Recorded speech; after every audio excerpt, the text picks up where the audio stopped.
This is Threshold, a next-generation campaign game where it tries to blend the video game elements of MMOs and action RPGs into a board game for your table, with a lot of deck building. Look at all those cards. For me, it's actually the most open world feeling board game I've ever played. Actually, if you've played a certain popular Blizzard game, especially as a member of a certain alliance, lots of this game will sound familiar. Like you're constantly picking up loot, selling loot at the market, upgrading your weapons, sometimes even crafting equipment. Then there's a ton of upgrade paths you can specialize into. Oh, there's XP to level up all the way to level 40, you can earn renown, you're constantly getting new quests to go around the board, some of which just involve you talking to characters in different towns.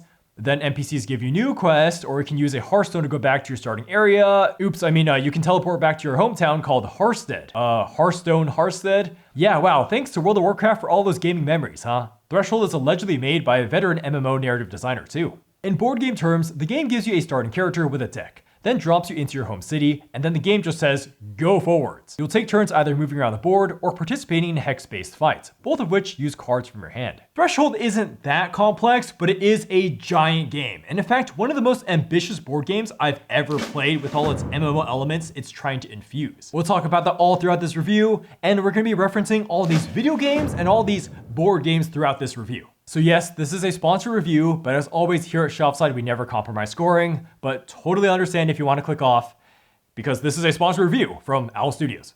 We played this prototype in 9 to 10 hours with 2 players, experiencing up to difficulty 3 enemies. We haven't gotten too many story hooks yet, but the premise is, the world of Haven has lost its month-long celebration of peace, where the thresholds of old, which are swirling portals, have suddenly reappeared. Some brave citizens like yourselves have bravely fought back against the first wave of nightmarish horrors that have emerged from the thresholds, but more are continuing to come. How to play! The goal of Threshold is...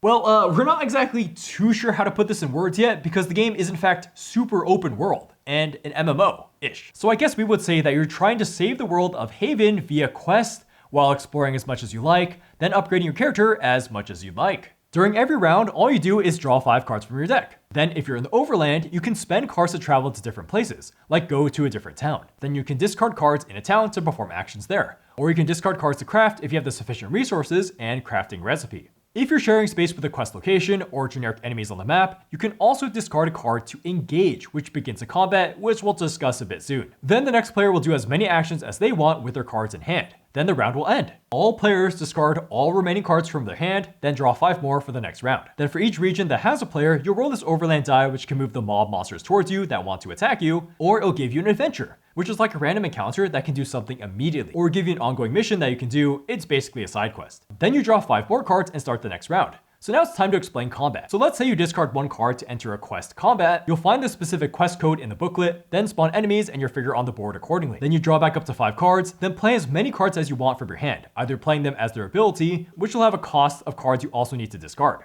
Some cards happen right away, like attacks, and some are ongoing, like defensive stances to protect yourself. You can also discard cards to move 1 space each. We'll explain battle nuances soon. But before the enemies go, the other player goes. So they'll take their turn, but note how they're still on the overland until they enter combat, of which then they'll spawn into that hex board. After all players go, then the enemies will go, flipping over the top card of its battle deck that had some hints on the top, then do everything on the card. Usually what you have to worry about is adjacencies and things being in different zones. So let's say you play a strike against an enemy. Well, the damage just happens, but if the enemy has any block, the block will soak up to a number of damage as it says, then be removed no matter what. So that means even if you do 1 damage, a block counter can get used up. If you deal 5 damage, that could remove 2 block counters and do 1 actual damage. At the end of the combat round, that's actually just like the overland round. It's technically part of it. So if anyone is on the overland, they roll the overland die, and then draw 5 cards to start the next round. So how do you lose or die, right? Well, if your deck hits 0 cards, you will increase your fatigue. And if your health were ever to touch or drop below that fatigue, you gain a wound card into your deck, and then your health goes back to max. If you get more wound cards than your character's limit, you are unconscious and then get knocked out of combat. If all players are unconscious, they exit any battle they're in, then heal back to full by removing all wounds from their deck, their health and fatigue reset, then they teleport back to Hearthstead. It's like you died in a video game and respawn at home.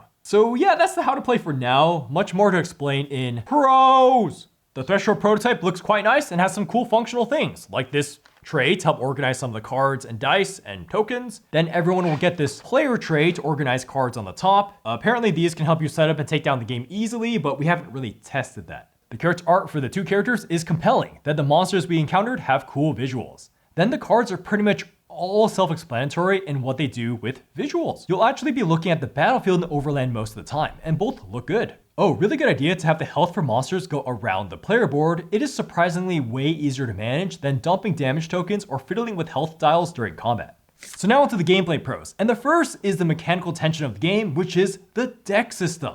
It's very intuitive to wrap your head around. Yeah, your deck is pretty much everything about your character, so the faster you play cards, the more you can do stuff, but then the faster you'll fatigue as your deck runs out. This idea trickles down very well into many elements of the game, like you want to have a bigger deck so you don't fatigue quickly. It's like your character has more stamina, but then having a bigger deck dilutes your cards, so maybe you won't get the combos you want, maybe you're more cumbersome now. Or do you want to do as much damage as possible by drawing a lot of cards from your deck, and then you can supercharge yourself by paying for combat with cards that when they're discarded do a little bit extra.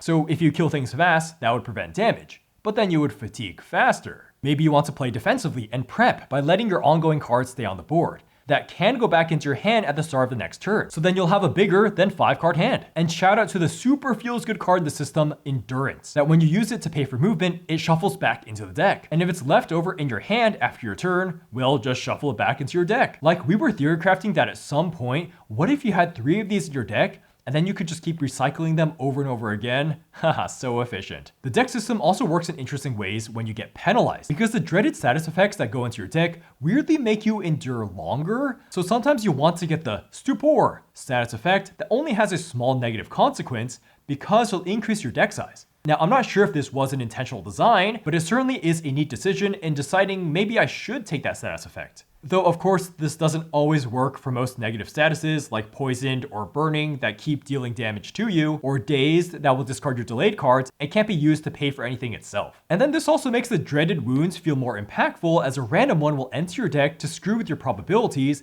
and then also add another funnily bit of stamina to your deck. So if you get the scarred wound, you totally lucked out. Though of course a wound also being a trash card in your deck is pretty standard for games with deck building elements at this point. They also tied together the combat and overland card mechanics quite well, as when you end combat, you immediately go back to the overland, keeping the rest of your hand. That keeps things component-wise way less fiddly. Likewise, if I take too long in the overland, I'll have less energy to fight and will have to rest, also like an MMO. The second gameplay pro is the upgrade pass, and even for a prototype, there is a lot of diversity here. There's so much. We really like how freeform they're handled, so players are given points to spend when purchasing cards, like that. There's a cost there. But then whenever you go back to town to rest, you can just switch out cards as long as you hit that point requirement. So essentially, you're just given free reign to constantly mix and match, so let's get into the mixing and matching. Character customization falls into 2 types of cards. You first have your class upgrades, which are tied to your starting character, and that gives you access to one set of cards. To get more class upgrades, you just level up your character after spending EXP for mostly quest completions. Then you have skill upgrades, which are currently 13 paths and are tied to items. So as you upgrade items, you can go deeper down those paths. But then if you get different items, you can just switch out your skill upgrades entirely. There's a certain type of freeform character customization building from this that we found liberating and satisfying, as when you first get another point of anything, you're given the choice between adding another card or replacing your current card with the next level up, as you gotta weigh quantity of cards in deck with what you're actually focusing on doing with your character. We also think this works really well for the sensitive deck building nature of character customization, because if you get a little bit tired of a certain combo of cards or find out that you misplayed, it's no big deal. Just go rest and start swapping out cards. You never feel trapped, and so the game is inviting you to keep theory crafting all the literal new ways to prove yourself. Okay, so what are these upgrades, right? Well, there's some pretty neat diversity here, with about 5 or 6 different cards per set right now to get. Now, we haven't tried more than a couple, but let's talk about as many as we have time for. Aegis is all about protecting to block damage, and you can work yourself up to eventually consistently give your team the protected status. Conjuration has you adding counters to deal more damage per counter, or just draw a bunch for each of your delayed spells in play. I really like Bladecraft, dealing with swordplay that you can discard to pay for a melee attack, or you can do the top to deal 2 damage. Eventually, there's even some TCG isms of revealing up to 5 cards from your deck and adding those melee cards to your hand. Man, imagine pairing that with Blade Work, where after you play a melee card, you draw a card. That could be an insane amount of drawing as you slash away. Okay, let's go more rapid fire with some others, otherwise we'll be here forever. Be Cloaked in Shadow, that is about taking damage to do damage. Or Resilience, that is about making your deck last as long as possible. Or Reflex, that is all reaction cards to enemy attacks. Pyromancy to get the burning debuff but deal a bunch of damage. Bulwark to be ultra defensive. Brutality to deal as much damage as possible when you're within melee range. The second type of upgrade are the character classes, which is tied to your character's identity. These feel extra special with currently 11 cards to pick from, and so let's go through those. I played as a Guardian, who is a bruiser-like melee fighter, starting with this cheap dash to move a lot. Their specialty is using a lot of preparation cards that have the hourglass symbol, so they can do stuff like block damage and do damage back, or draw cards. I mean, maybe at some point I'd like to build up to a combo to get 7 cards in hand, so I can play Obliterate to deal 21 damage. That's a lot more than just 3 or 4. My friend played as a Mystic, who is a more tricky caster, with a lot of ways to draw through her deck, or dealing damage, then getting to move. Upgrades for her are like discard cards and deal damage by discarding cards with an arcane barrier. Oh wait, she can get rewarded for cycling into a new deck. At some point, she'd want to set up a grand finale by dealing 2 damage for each card you played this turn. Essentially, the card system heart of this game allows for a lot of mixing and matching of what you want in your deck. You can decide what clan cards you want to focus around, then mix and match between the 13 skill lines. Also, we didn't mention that you can get cards in your deck from attaining titles. Like, I was on my way to getting Ironheart, which gets better the more wounds I have. Or how there's this threshold deck of what I've scanned to be really tricky and strong spells, haven't had them come up yet. Or how relics aren't carried like items, they go into your deck instead. That's neat. Needless to say, the deck being your character idea really checks out, and we found ourselves constantly mulling over which skill lines to pursue, how many copies of cards we should run, when to make it bigger or smaller, haha, etc, etc. Then the round system of both players taking a turn each, regardless of if they're in combat or not, works wonders for downtime, because let's say you're in the overland doing stuff, and then your teammate is in combat. That's totally fine here. No more Tainted Grail sitting around doing nothing while someone fights up to 20 minutes. You can go and explore the land while your friend does the quest for you. Oh, huh? Also, we would imagine this would let someone just jump into a session immediately, kind of like how in an MMO when you're questing and just find someone, then have them join your party, no problemo. And I have to stress, in execution, the gameplay loop is just really smooth. You choose who goes first, they play all their cards, then the other person plays all their cards, then the monsters go, draw back up to 5 cards, that's a round, that's it. Okay, so as we wrap up these pros, we want to talk about how there's a pretty nice sense of world while playing this. So this is mostly from the overland phase, where every single named location has a ton of different text prompts you can read out in the booklet. Like from the get-go, you can get an idea of the MMO isms, like how there's a dungeon you can grind in the starting city. Or when you go to the west, you can talk to the Heart's Landing crew. Or when you're in the east, you can check out the Haven's Watch or even plant crops. Or later, harvest said crops. Heck, there's even areas on the board to mine and harvest minerals like in, well, any MMO. While we're still early in the game's campaign, we like the streamlined way they have you keep track of map progress, which are putting down the A or B memory tokens on their own slots on the board, which was a much cleaner method than using pen and paper to check off boxes or getting a bunch of cards in other adventure story games. These haven't done anything pivotal in our playthrough, but maybe as more things to do come up, they'll matter? Oh yeah, these things to do, the game never ceases to give you things to do, as we usually had 2 quest lines running at the same time, and the game will even tease you about what's next, just like an MMO, as concluding steps. So pretty cool how it's using the addicting nature of MMO questing in a board game and talking to a bunch of new people. Now we haven't gotten that deep, but we have seen possibilities of recruiting NPCs to your side, which seems neat. And then every so often at the end of rounds, we would get an encounter from this adventuring deck, kind of like Eldritch Horror. You just draw the top card and read it out, see what it does. Now this isn't anything revolutionary in a board game, but we did find it a nice vehicle to just unravel some more flavor text on the world, and it's done well. Like, it doesn't feel forced at all. They were just nice ways to learn more about the world, get some EXP, and do some side quests, if you want. Cons. Okay, first off for components, we have to say that the online prototype rulebook is so extremely bare bones. In fact, for a prototype, it's one of the most bare bones I've witnessed, and mind you, some of these prototypes I didn't even end up making reviews for. So yeah, I think the biggest thing it needs to clarify for new players is that the game is always the cycle of do all of our turns, then do all of the enemy turns, no matter what. So even if you're in combat, you follow the same flow. Other issues we had were it barely gives examples on things, which left us flailing most of the time. Or how monster behavior really isn't clarified. Again, examples would help. Or what some key terms are, like reinforce. This wasn't defined anywhere. It just means that you spawn new enemies during combat. Oh, I hope they clarify what happens when you need to reinforce and spawn locations are filled. So luckily for us covering the prototype, we had a designer on hand to contact, but yeah, this prototype is pretty much unplayable without special emergency one-on-one rule support. And then the overland actually has a lot of things you can do, and while you mostly just travel and interact with spaces, it's good to know what you can do. So I made my own janky player aid, so hopefully they make a real one for the actual game with better handwriting. Okay, so now for other component things, like how the quest tokens don't fit in their component tray, but luckily that's been figured out in alternate component storage suggested in the errata, which we switched to. Or how the dials for player stats don't really work that well, or they just don't fit in their slot, so when you spin them, they're falling out. Or how the enemy tokens you take in and out of the bag for random fights are way too small. But then they kind of have to be that small to fit in certain areas around the battle board to keep track of health. So I think they're just kind of shooting themselves in the foot. So I guess they could make the health tracker way bigger. Like if we compare it to Elder Scrolls Betrayal of the Second Era, that had chips coming out of the bag. So maybe something similar to that size. Then some of the symbols like essence and level look too similar, or how vocational points text is too small. Or how there's times when two different types of card color schemes are too similar. The clan cards could use an outline to differentiate them.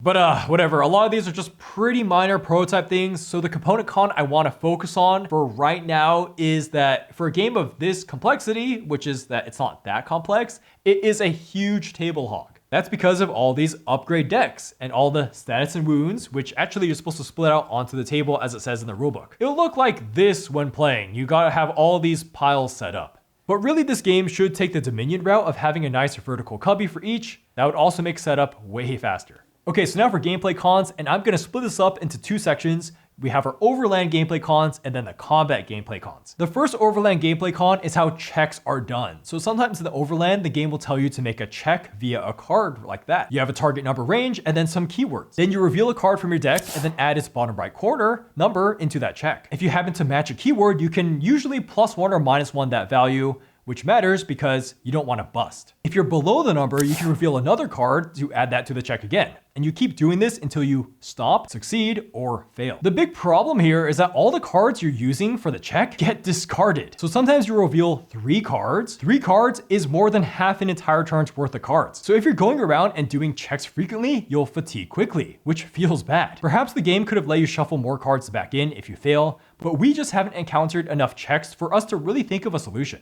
The second gameplay overland con is crafting, which sounds really cool in theory. You get to just craft your own stuff, right? Just like an MMO. But currently it feels way too weak. There's 8 different recipes you can craft from 2 different lines, Herbalist and Blacksmith, with some tier 1s and tier 2s. So we got to do some tier 1s like Forge Steel, gain 1 random common weapon.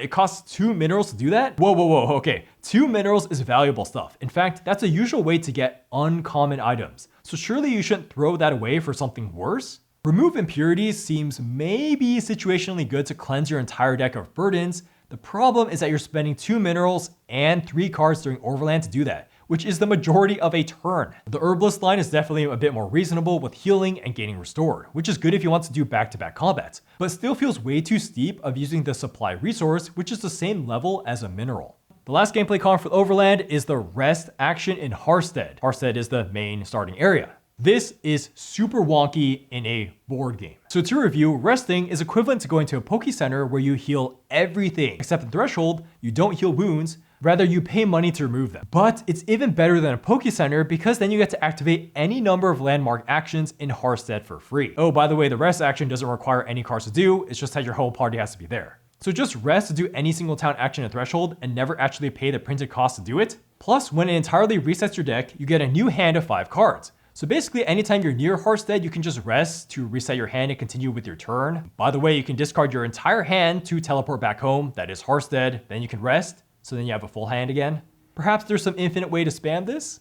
Yeah, this whole execution is just screaming early prototype jank. But I think this is a good area to point out a design philosophy that might have worked well in the video game, but doesn't really work as well in a board game. So the idea is that the game Threshold is a sandbox, like an MMO, right? So technically you could stay in the starting area and just keep walking around and just grinding to level up. The designers don't actually expect most people to do this, to just stay in babyland forever and just slowly level up. It's super time inefficient. In a board game though, you're not restricted by having to input the walk and attack buttons over and over again. Rather, you're restricted by rules. Like, how often have you played a board game, a solo, cooperative, or competitive game, and just skipped ahead some of the game's upkeep because you already knew the outcome, and so why do you want to deal with it? But when you're in a video game, you just have to sit there and you need to go through the motions. The things have to play out on screen. A really good co-op campaign game example of this is Tainted Grail, where Daniel decided to just auto-skip certain combats to beat the game because he already knew he was going to win with his deck being so stacked. So why bother doing all the motions? So currently, resting a Hearthstead feels way too heavily abusable. So I think a good compromise right now is to just have the rest be a once per round thing to avoid perpetual spam of it. Now for combat gameplay cons. I'm gonna use this term called downward spiral. The combat can kind of be a downward spiral at some point, and not really sure what's the right fix here because of how the system is. Because when monsters attack you, it's not uncommon that they'll give you conditions. And sometimes they'll just straight up make you discard cards from your hand on their attack, or how you'll take wounds as you get injured. So this makes it so that there can be turns where you do nothing or close to nothing, because either your hand sucks, or you just don't have enough cards in your hand to do things. You can see what the enemies are about to do, and you can do nothing about it. Perhaps adding a way to mulligan or even draw more cards by suffering more damage could work. And the current safe solution I have is to reduce the amount of cards enemies will discard from your hand. Like, you would rather skip an entire turn and keep your hand of 5 than to have a hand incapable of takeoff you have to discard the remaining of because the turn ended. It just feels awful to burn through your deck doing nothing. This goes into the last gameplay con where the difficulty progression becomes way too steep at some point. There's a mainline quest where you have to fight some brutes, and with 2 players, this feels way too hard for seemingly no reason. To play off what I said before about discarding cards, the brute has an attack that will make you discard 5 cards, aka your entire hand, if you take any damage from a 5 damage attack. By the way, our max health was 7 at the time. And the brutes have 15 health as opposed to 10 or 12 from the previous monsters. And their block is 5, gaining 4 block tokens from a card, or they can give 2 block tokens to every enemy in their zone. So yeah, it's so hard to damage these guys. So yeah, their numbers should be reduced because they're currently just too much of a leap in power, but also there could be elements in the story to warn you of such things. Like, how about some mainline quest cards will say, whoa, hold on, do you want to fight these guys? They're pretty strong. Or an NPC could say, these bandits are no common thieves. It's best you proceed with caution. Or the rules could have warned, every mainline quest is really hard. Be careful about proceeding without grinding a bit in the area, because if you're a board gamer used to normal campaign games, you won't always know that because of how much more squeezed for time board games are compared to MMOs. This lets us wrap up the con section nicely with some missed opportunities to go harder on the world. And we know this is a prototype, but there's some things I'm seeing even early on that don't feel quite all the way there. For example, you're gonna meet some characters and then it's really easy to forget about them. In fact, within the first 3 quests of the main line, we're introduced to 3 different NPCs, which barely have any descriptors. Like, they'll have cool names such as Supreme Commander Senhao, sounds cool, but you don't really know much about them, so it's easy to forget about them. In a video game, it's fine to not have any flavor text because there's art of their sprite, the location they're in, and little sound clips from them. See you soon. You got my attention. In a board game, we're just dashing through one line of text and say, okay, that's it? Perhaps the writers could take some elements from choose your own adventure books over MMO writing. And since the game is trying to sell the MMO feel, why not also have every single action in a location have at least some line of flavor text? And better yet, put the art of the town more clearly in the encounter book. In fact, this game reminded me a lot of Dragon Eclipse Prototype and Tainted Grail Overland, of which the publisher Awakening Realms really had their art on point. But these games also did a great job of forcing players to do something or read something the first time they go to a location, to really give it a sense of discovery and the map evolving via your decisions. In fact, we've been playing for about 9 to 10 hours and we still don't really know about the thresholds. You know, the thresholds, the name of the game. Yeah, we don't really know much about them yet. We have the stuff in the rulebook and then little teases of, oh, monsters come out of them. Like a moment of our characters interacting with them or seeing an NPC interact with them would be nice. And the game is being kind of weirdly vague where it's saying, oh, these shadowy monsters come out of portals. Well, are the portals thresholds or are they something else? So that should be clarified. Some other questions that may be fun to mull on are, why are the Sentinels attacking Threshold? Maybe we'll find out later. Maybe we should know now. Is there a secret hidden somewhere? Should there be an actual antagonist established early on so we have some more tension? Are your characters met with important branching paths that have irreversible outcomes? How do NPCs joining your party work thematically and mechanically? Because it's written that you can do that. Duh, yeah, I mean, these aren't cons, but definitely stuff to mull on as, oh, maybe they should be earlier in the campaign to really hook board gamers in, right? Make this world more compelling so you can just keep playing and then you can do the cool deck building. But of course, more on all this in the scoring. So now it's time for a tentative score on this Threshold prototype, where we try to critically evaluate the aforementioned pros and cons of this prototype with the caveat of whether or not this is even a good idea in the first place. And this is an open world style campaign board game with deck building as a central idea. Yeah, seems fine.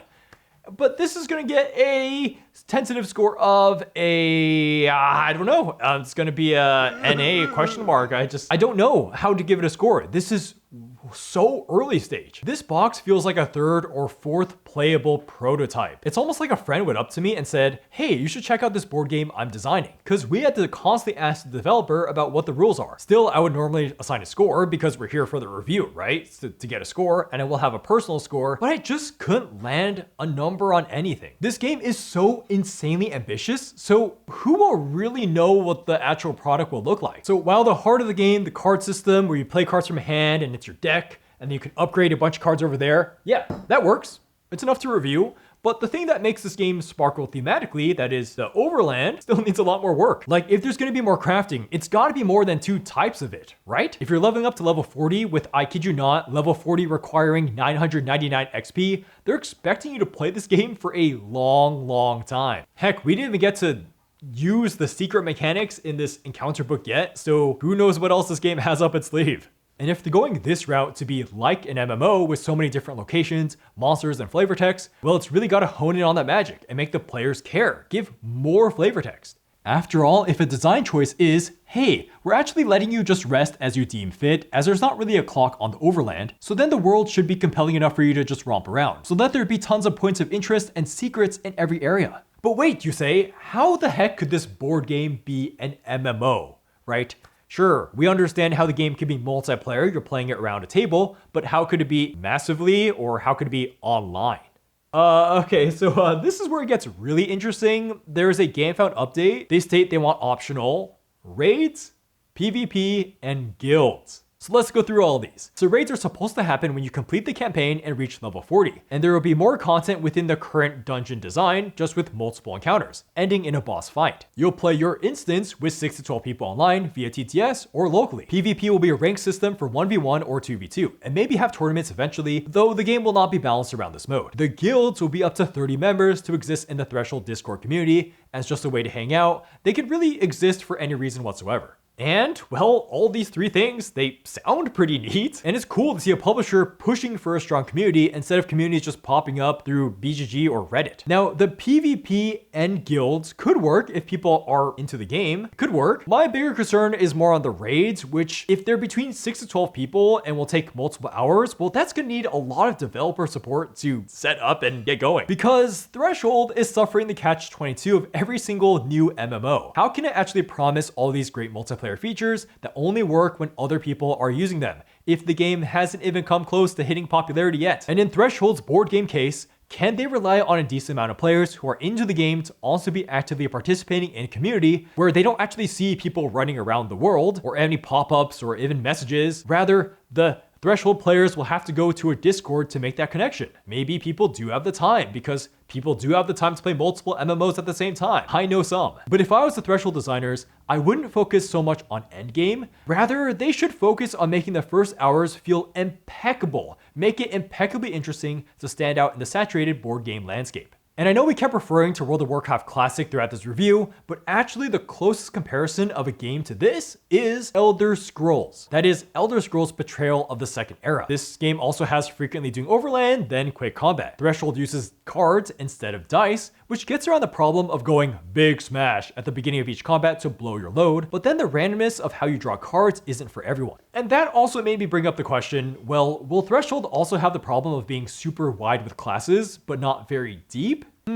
Well, the fact that you're mixing and matching exactly what cards you want from each line do keep it feeling fresh. But we did notice that if you want to hyperfixate down one line, like say do monocolor or magic, you can't do very far with the current components, and a lot of the abilities lean more simple than complicated. Maybe there could be more room for combos somewhere. Will Threshold also have the problem of being way too overpowered at some point, like Elder Scrolls? While currently the item distribution felt very fair, there's nothing really luck-sacky about it. The way you roll your accumulated loot dice to give you money or gold made sense, and the deck power felt very reasonably ramped as they're quite linear. But then you're also not getting those super compelling IP feels good items to use constantly like in Elder Scrolls. Oh, but Threshold seems to have a single story, which already makes it way more thematically consistent than Elder Scrolls, so that's good. But yeah, seeing how Elder Scrolls was already a very ambitious board game that didn't quite feel complete, and they're now coming out with an expansion 4, that really begs me to be extremely curious on how the final form of Threshold will be delivered, as the developer told me they need 12 to 18 more months of work, and I'm definitely suspecting 18 months seems more correct on that end. Will there be hidden boxes for some of the skill lines, or more of a detailed story? I mean, it's just cards after all, so they can do a lot here and not deal with crazy component fees.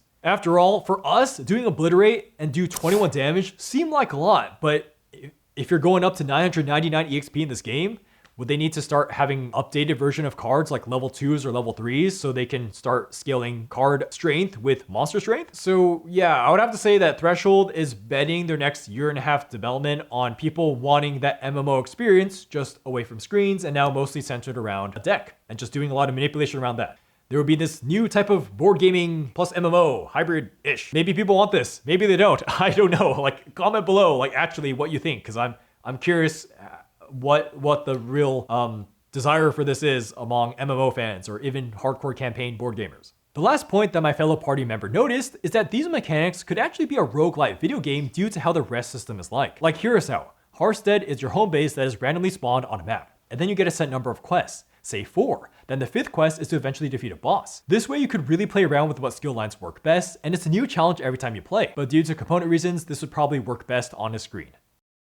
My personal score for Threshold is going to be a 6 out of 10. I have an above average time with it. I'm really going to give the game the benefit of the doubt on the rulebook because, oh my gosh, we had so many rules questions at the beginning. It was so frustrating and it took a while to get going. But once we got the game going, yeah, the game was entertaining enough. Like I do enjoy the card system quite a bit, and while it does lean onto the simple side, I find that to be okay, at least for now, because that makes the combat never feel like it drags. It gets the job done, enemies feel different enough, and things wrap up quickly. I could find myself enjoying way more of the card system mid-game as I upgrade items, and maybe have like items stored somewhere so I can switch them out. And man, did the game feel really satisfying to level up or get new cool gear, so then I can go examine my deck once again. That's fun. And I think the game has a really nice balance of jumping between overland and combat, and then combat to overland. Of course, once you're familiar with the system. Like a big concern I have with big campaign board games is that we go into combat and it'll take 1, maybe 2.5 hours to do a combat, and so then I just totally forget about the overland. Here, that was never the case at all. And then there's some sort of cardinal satisfaction of going back to Harstead after a big fight.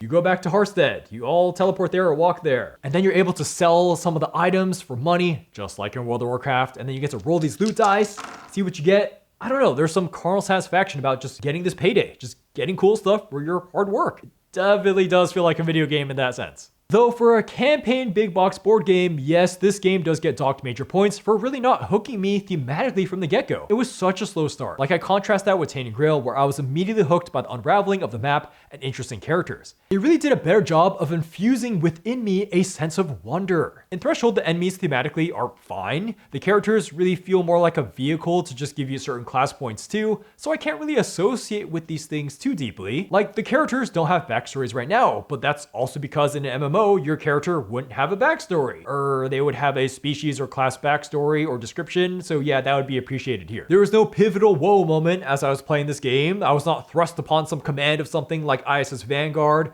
There was no NPC that really inspired me or really intrigued me, and there was no unraveling of conspiracy we're finally beginning to understand. There's not that in our first 9 to 10 hours. So, I don't know. I find it hard to rate this higher than a 6 for now. It can't really stick any landing because it hasn't really left the ground yet. That's how it feels like. With me having so many board games to play, especially with games with deck building and cards, well, in a campaign board game, this right here, this region book where you get to see flavor text, really needs to bring a big smile to my face every time reading through it. And that happened a couple times here, but it just needs to happen more. Yes, let's make that happen, Al Studio Games. I'll be watching, but I'll let you know that I personally would probably never do a raid or a PvP or a guild in a campaign board game, but I would also never really do that in an MMO either. So yeah, that's just me. I'm just too busy playing other board games and making these videos for you guys. So that's my stance on it. Yeah, I'd like to hear what you guys think of this PvP, MMO, raids and PvP and guilds in a MMO board game. Yeah, that's Threshold. Bye-bye. Thank you to Owl Studio Games for sponsoring this video. As always, that is not FX scoring. And thank you, you guys. Thank you to you guys for watching. And of course, our patrons. Thank you guys for watching. All you guys over here, we have a lot more videos coming out. We have Twilight Imperium, Thunder's Edge review in the works. So that'll be released pretty soon. Just have to write that up and edit that up. Yeah, and our Mad Lads cardboard over here. Okay, that's it. Bye-bye. See you guys down below. I'm curious to hear what you think of MMO board game, massively multiplayer online board game.